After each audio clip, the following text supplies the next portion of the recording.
I don't view dyslexia as a learning disability. I just view it as my mind works differently. So it allowed me to process that information, saying that, no, you're not stupid.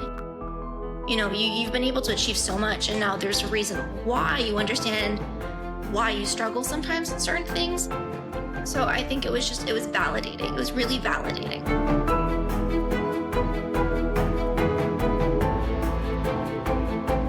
All right, welcome everyone. And today I wanted to invite a very special guest, Alexandra in Content, which for those that are not aware of it is my daughter. So if she calls me mom, then there's a reason for that. Yeah, I was thinking it would be weird if I called you Tracy. It would be weird for me. So I appreciate mom. Exactly. So we've had a lot of discussion about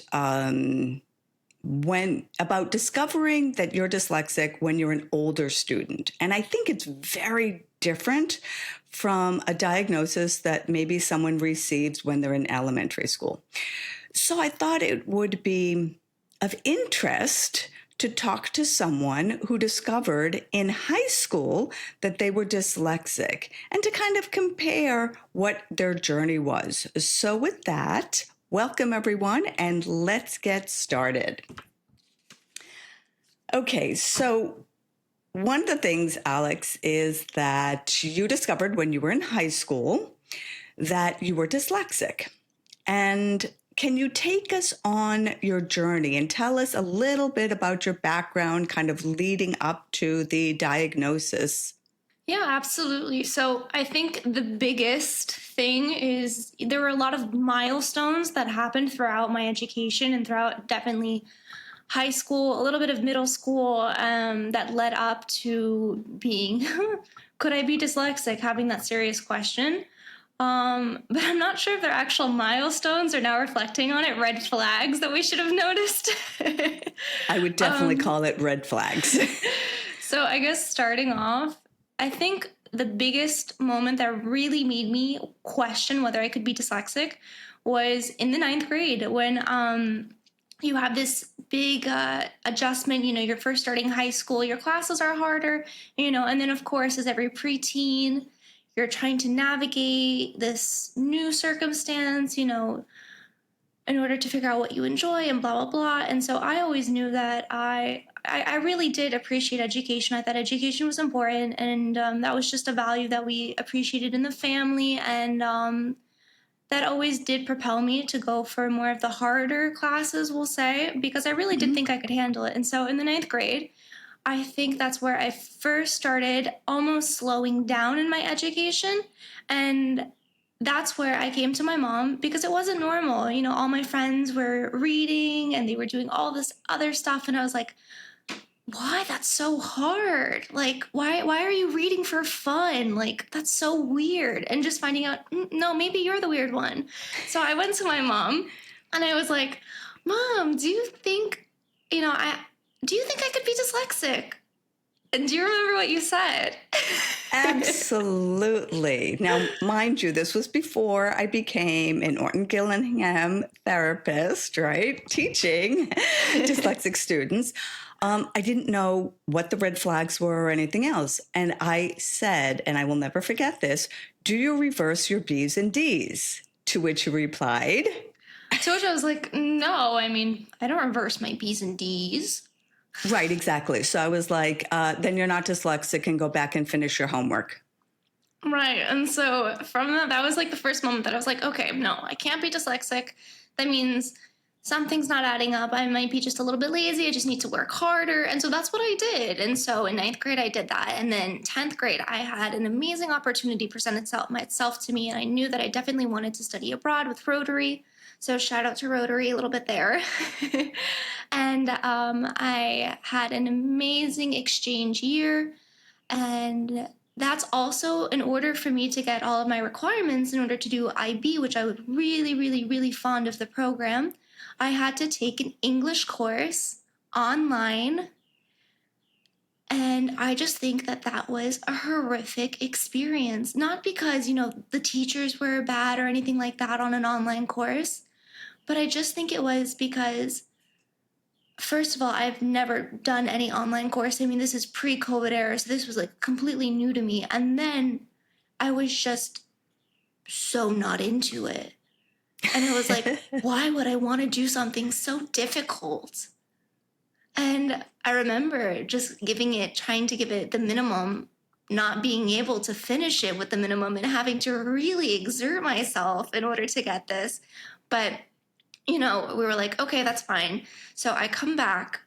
Wait, can I interject for 1 second? Because your guidance counselor, who was also the IB coordinator, it was actually the IB coordinator, she was handling the virtual learning.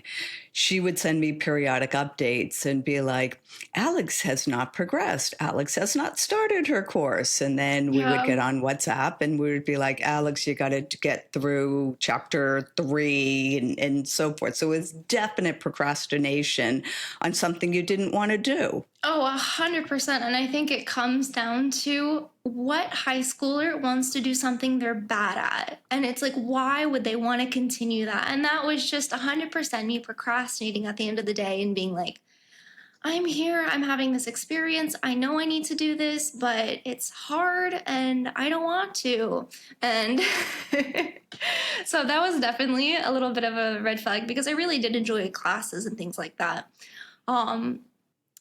But then in 11th grade, when I came back, there were definitely moments where I started really hitting this, as my mom calls it, this brick wall, this proverbial brick wall. And I just remember having like the first 2 weeks of junior year, and I was in my IB class, IB English, and the teacher gave us a book that we needed to read. And the book was, a decent book. I forgot the name of the book, but it was definitely something that I think any junior would be like, that's intense. And I just got completely overwhelmed because we were at such a high pace that everyone was able to handle no problem. And I would go home and, well, first I would do an audiobook. That was the first thing. And at the beginning, before we knew that I was dyslexic, audiobooks were definitely, are you cheating? Or are you allowed to do that? And I was like, no, I'm getting the information. But I remember before that, when we would have to read in class and then we'd have like a pop quiz on what we read, I would be scoring horribly. And I'd be like, well, I just read these pages. I just didn't comprehend it because it's all timed and it's all quickly. And it was like, why am I not comprehending what I'm reading? Like, why is it taking me so long to get through this?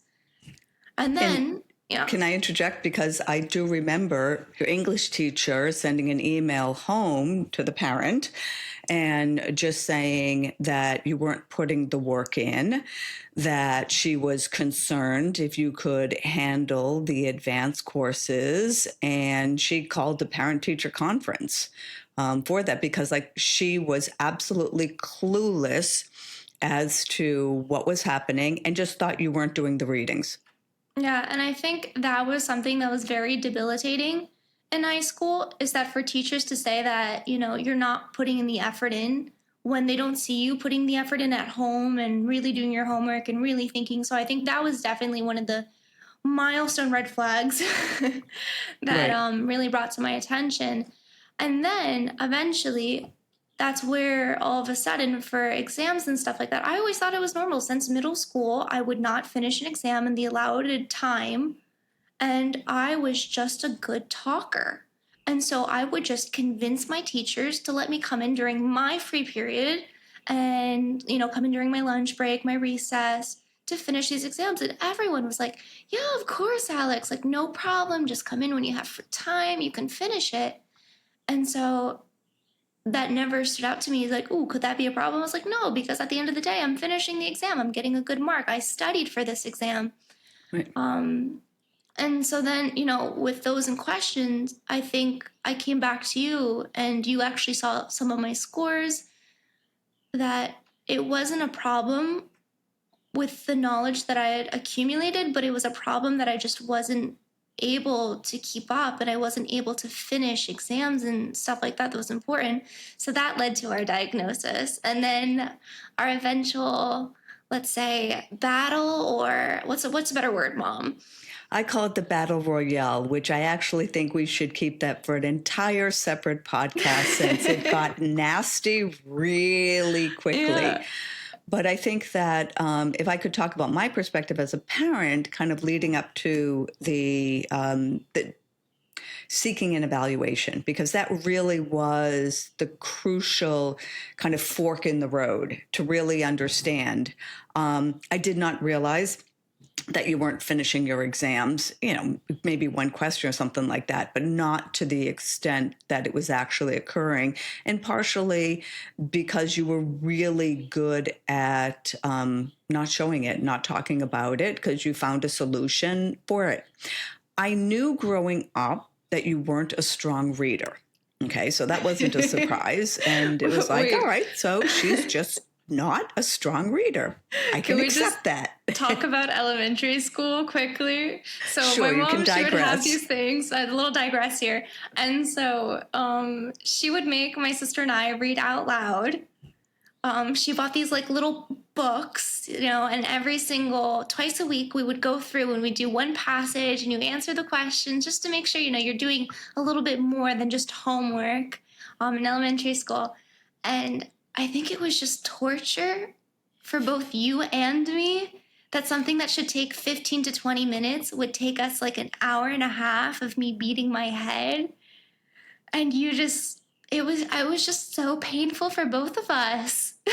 Yes, it absolutely would.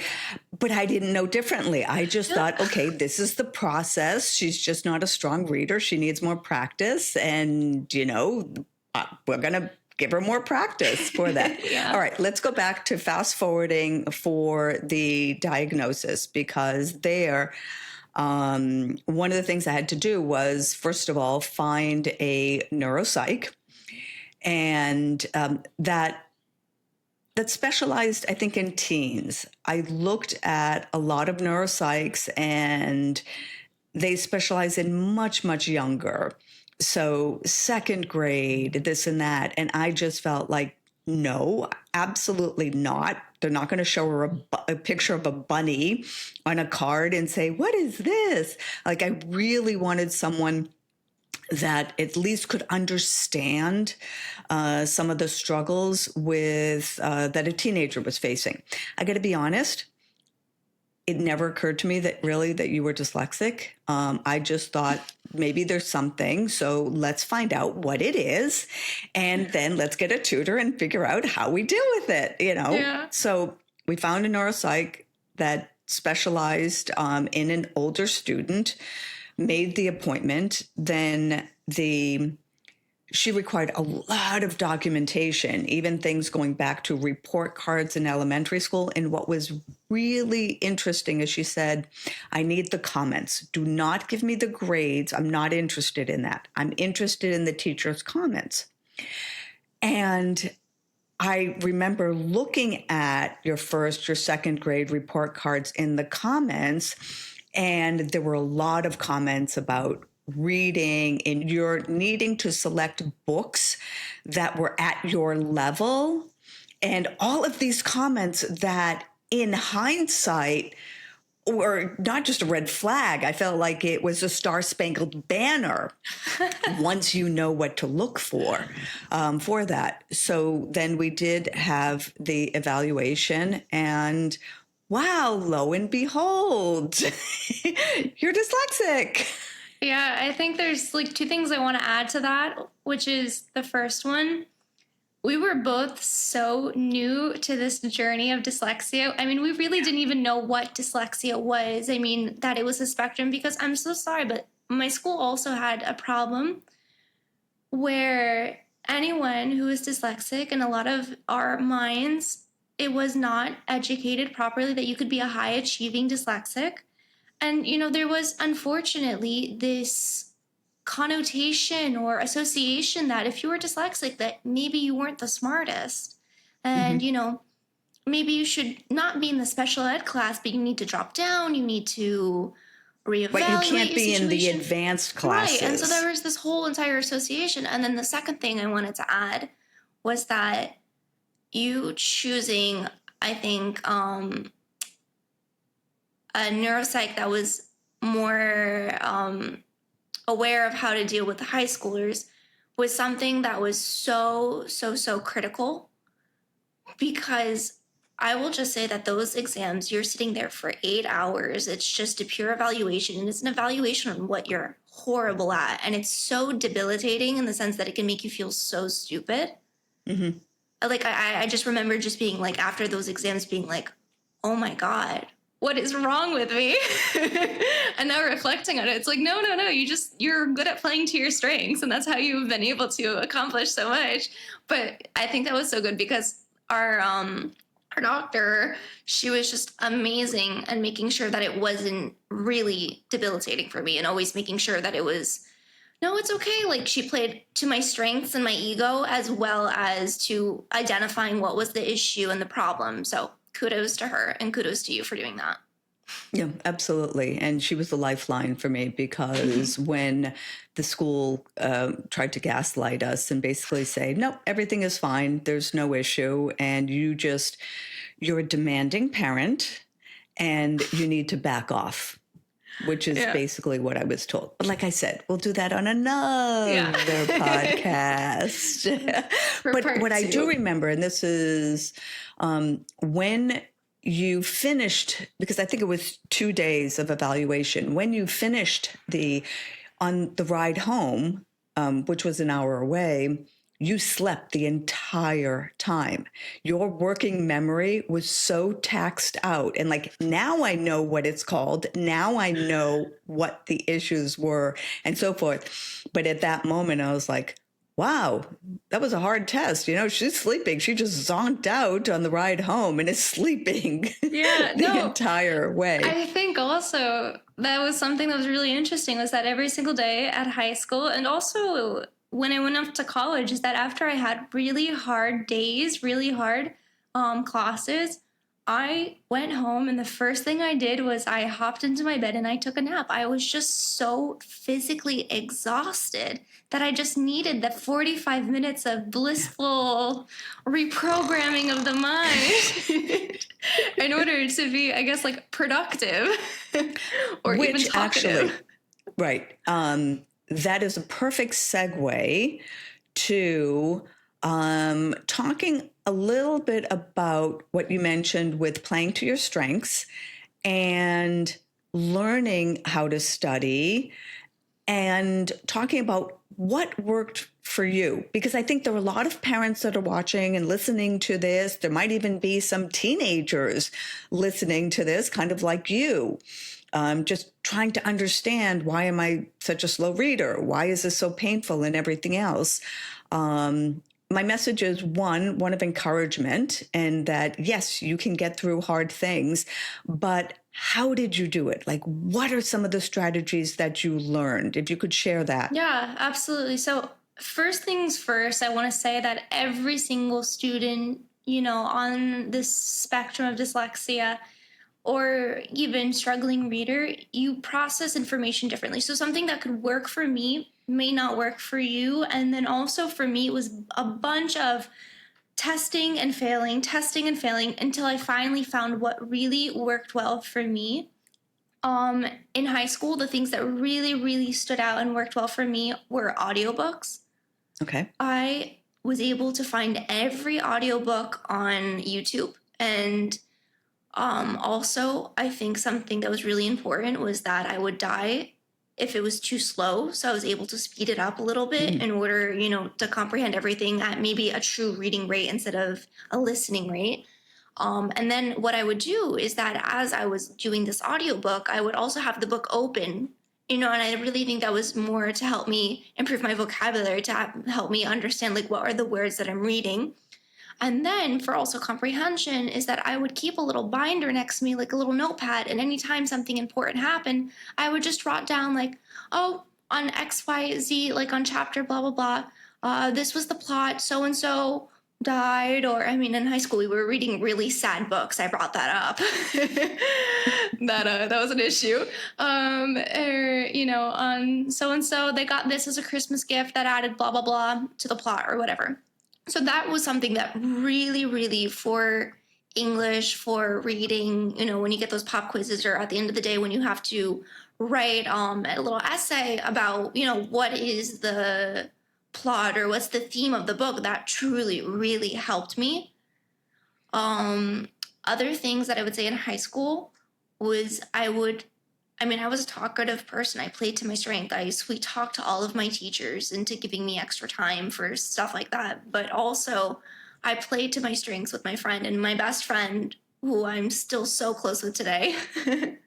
um, she was definitely a lifeline because her core subject that she was amazing at was English, and I loved math. So I was really good at math, and we did all of our classes together. So for English, she would 100% help me and say, let's just quickly review this, what did you do for that? Okay, like this is sort of my homework. If you want to just take a look at it to see if you understood it. And then I would do the same thing for math. And I'd be like, hey, like, this is how I got the answer. And we would just break down and explain each other like that. And that was a major help. So finding, some people that you can definitely study with, their little groups, definitely really, really helped me. And also understanding what kind of learner you are. I think you can talk better to this, that the three different kinds of learners, but I understood that as I was doing stuff, first of all, I needed to be fidgeting with my hands. I needed to be eating. I needed to be writing. I needed to be walking. I needed to be doing something. And I noticed that if I wasn't doing something, then I was just not going to retain the information. Okay.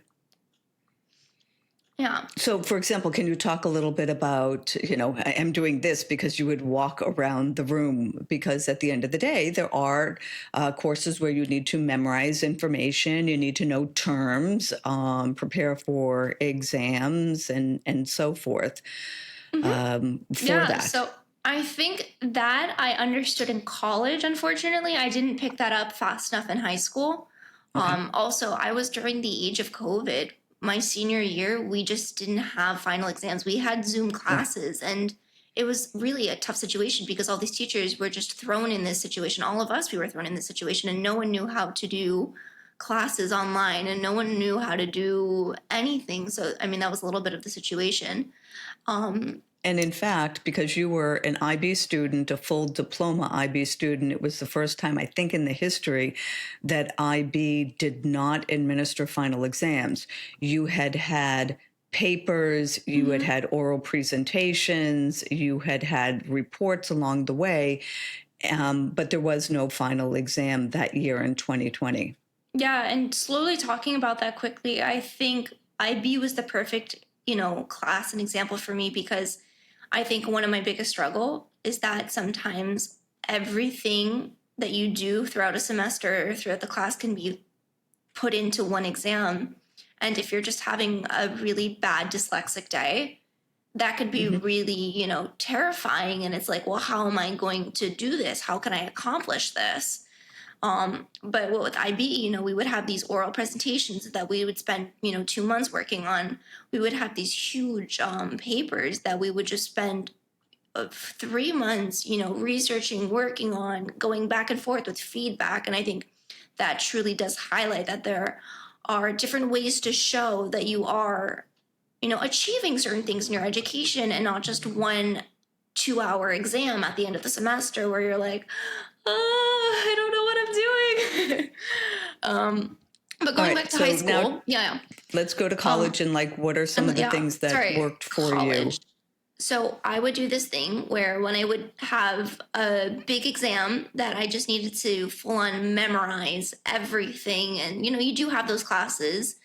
Um, what I would do is originally, so in class, I would go through and I would take really, really good notes. I would just be like, "Brrr," anything that the teacher said, I was like, do, do, do, do, do, do, do, do, do, do.